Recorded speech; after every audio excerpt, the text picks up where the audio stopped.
Okay, so then one part of that elephant might be, uh, this, I don't know who the philosopher is, but he talks about being alone in a crowd. Okay, and if you go out into, say, like a family event or something, or you go to an event with a family reunion with a friend, right? And you really don't know any of these people at all. So here you are, alone in the middle of a huge crowd, and you're going, oh my God, oh my God, oh my God. So you can sit here and go, oh man, there's too many people, which is okay. Or you can begin to take a step out of that little box and make your elephant smaller, and say, okay, well maybe I'll make friends with just one person. Maybe I'll just reach out and touch one person. Because the weird thing is, when you think about being alone, I mean, this doesn't really sound. Anyway, the philosopher I read said we're always alone, no matter what. We're always alone. And if that's a philosophical quandary or whatever you want to call it, then maybe that's the one question is, what's my belief about being a stranger in a big crowd? What do I believe about that thing? Yeah, I mean, and some of that's imposed on us by others, and some of that from our own experiences. For instance, if you've never been to New York, some of you have not. So, what's your perception? Huge city, millions of people, sidewalks jammed with people left and right, and yet you don't want to be there. You don't want to be there because these are all going to be strangers. It's hostile, it's high-paced, it's very fast.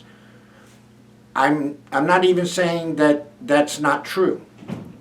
What I am saying is, would you feel that you were alone in a huge crowd then? I don't mean you personally, but Well, no, some no, just say people me would. personally. We'll make it as personally. Yeah. How close and personal. Okay.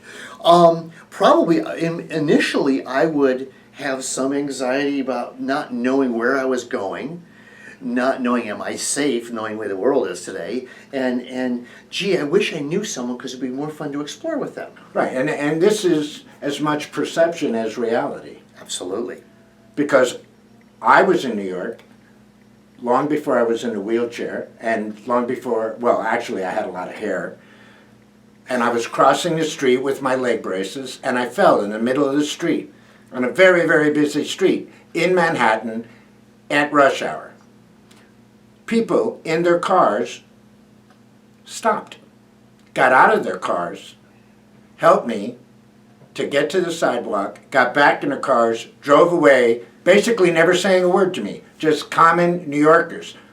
That a moment before, they were one amongst a million strangers that I thought I was completely alone in. All of a sudden I identified with New York. I identified with the people. I realized that just like me, but they were just running real hard trying to make a living. I never feel alone in New York now, ever. And it was just that one cultural experience that I had that changed the general perception. Maybe I had an elephant prior to that moment. I certainly don't now. And out of that experience, you became teachable. Absolutely. And that seems important. So let's see, I don't know if this is a good thing to go to. You know, once the egg is broke, Yeah. you can't put it back together, right? No. That Humpty Dumpty thing? Yeah, yeah. But it's the same with you. Once you start cracking the eggs, cracking the shell, track the perception, shall we say, Yes. of your elephants, they all lay down, and they'll never come back. Yeah.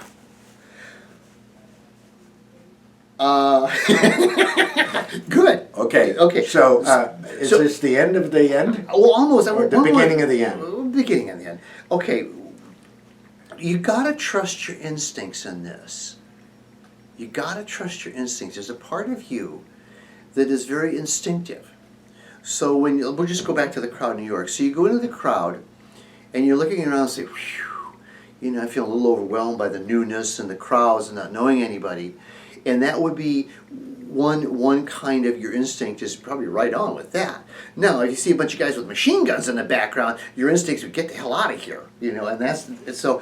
In these situations, and in all situations, trust your instinct, because if your instinct says, I might have an elephant, okay, nothing wrong with that.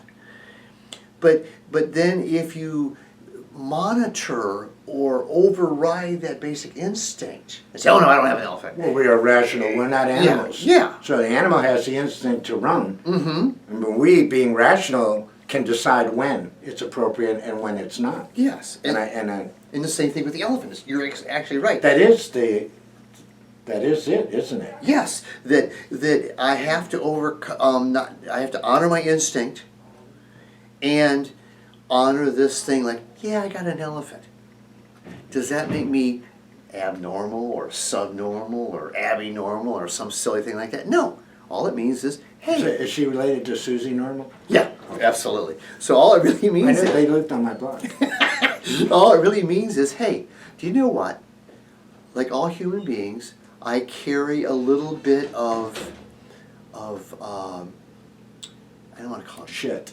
well, I call it shit. I call it Baggage. baggage, Samson shit, whatever you want to call it. Anyway, so there's nothing wrong with saying, oh, gee, I got an elephant, because out of this finding the elephant comes a sense of joy, a sense of empowerment, Absolutely. a sense of growth, and this may be a very personal thing with you, and that's okay too.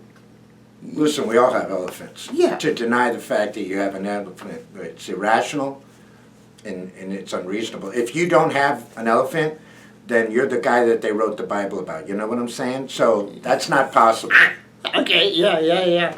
Okay, so and there's nothing wrong with this, because you have to think about it as this is a gift. I have the awareness to see the elephant. I have the courage to make that elephant smaller, and in that process, I am going to become more. We spend a lot of time talking about creating a strength from a weakness. You probably have done something like this in your life, or at least you know someone who has. Yeah. You become an overachiever on what you perceive as a weakness for you in the first place. There's a million stories of young boys and young girls that don't develop as early as the other children. And so what do? They become great athletes because they were underachievers prior. They overachieved, they turn that weakness or perceived weakness into a strength. I mean, Lance Armstrong is not 7 feet tall and Atlas. He's a frail, regular man, but he turned his perceived weakness into one of the greatest cyclists of all time. That's the kind of overachieving that comes when we talk about turning a weakness into a strength. That's what we're talking about. That what you perceive as a weakness, or what is, actually becomes a strength once you conquer it. Okay, and I want to go to a story, and we're toward the end of this, but one of the stories is we went back and forth and we talked, and you told the story about when you were very young. Last year. Well, a year before that, actually, and you were at the beach with your parents. Ah, yes. Okay. Yes, I And you asked your dad to help you get into the water. Right, I couldn't walk at the time, so actually my mother yelled at my dad and said, we're not going in there without him. Okay. Okay. All right, so I didn't hear that. Give part. kudos to Okay, my mom, okay? So here you have to hear Fabio. He's a young boy, and he's sitting in there. And I think this is one of the most powerful things I know about this man, is this.